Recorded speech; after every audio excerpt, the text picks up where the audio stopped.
J'ai passé des heures devant l'ordi, maintenant j'ai mal à l'épaule. Je vais faire un exercice tout simple pour me détendre à la fin de la journée. J'ai attaché un élastique sur le bord d'une fenêtre, un petit peu plus haut que mon épaule si possible. On peut choisir un meuble, une poignée de porte, on peut passer derrière la poignée, par-dessus la porte, ça vous fait un angle. Vous trouvez une solution. Ensuite, vous tendez l'élastique comme ça et vous passez dedans. Je suis appuyé dans l'élastique avec mon thorax et ma main droite est posée sur un petit carton. Maintenant, ma mission, ça va être de trouver, est-ce qu'il y a une zone particulière de l'épaule qui est plus tendue qu'une autre? Et cette zone qui est tendue, est-ce qu'il y a une position naturelle qui ne demande aucun effort à partir de laquelle je peux rétablir un mouvement harmonieux?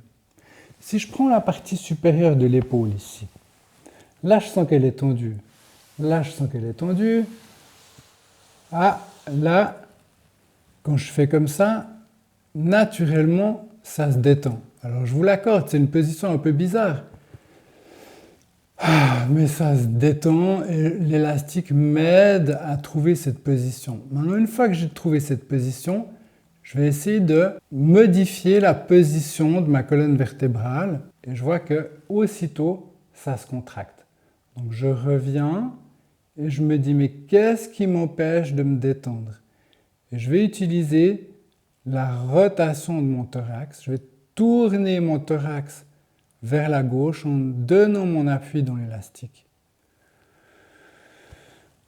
Et là, je vois que j'arrive à mobiliser maintenant ma main sans avoir contracté le dessus de l'épaule. Donc j'ai cherché d'abord la position la plus confortable dans l'appui dans l'élastique pour la partie supérieure de l'épaule.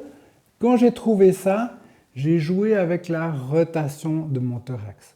Maintenant, si les tensions sont plutôt ici, je viens comme ça, je sens que ça se contracte, je vais mettre l'élastique un peu plus haut sur ma clavicule gauche et je vais donner un peu plus d'appui comme ça pour voir si cette zone maintenant qui est directement en appui sur l'élastique arrive à se détendre.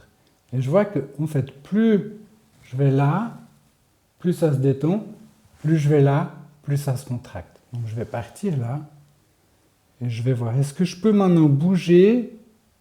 Ah ouais. Donc en fait, moi ce que je fais, c'est que quand je bouge mon omoplate, quand je bouge mon bras, il y a mon thorax qui vient avec. Donc je vais essayer de tourner mon thorax vers la droite, mais de laisser mon épaule, mais de laisser mon bras aller vers la gauche. Et je vois que j'y arrive pas. Si je viens comme ça, là il y a quelque chose de supplémentaire qui se détend. Et maintenant, au moment où je bouge, je vois que cette zone, elle ne se contracte plus autant. Ah.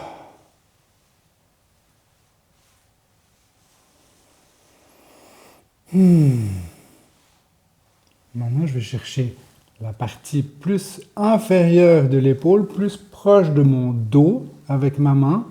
Et je vais cette fois, pour cette partie de l'exercice, tourner mon thorax plus vers la gauche pour m'appuyer un peu plus en arrière de mon omoplate. Avec cette main, je vais aider à soutenir l'élastique.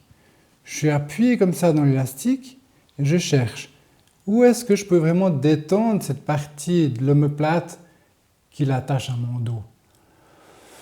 Et là, je vois que dans cette position-là, ça va mieux.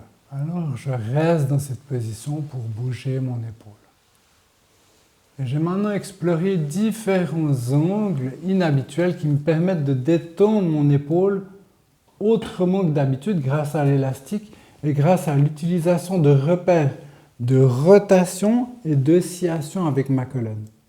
Maintenant là, on parle des douleurs qui sont accumulées pendant la journée, mais il peut arriver qu'on ait des situations dans la nuque, genre une hernie cervicale, qui ne soit pas assez grave pour que ce soit hyper évident, mais qui va faire qu'on a certains symptômes qui génèrent un inconfort pendant la nuit.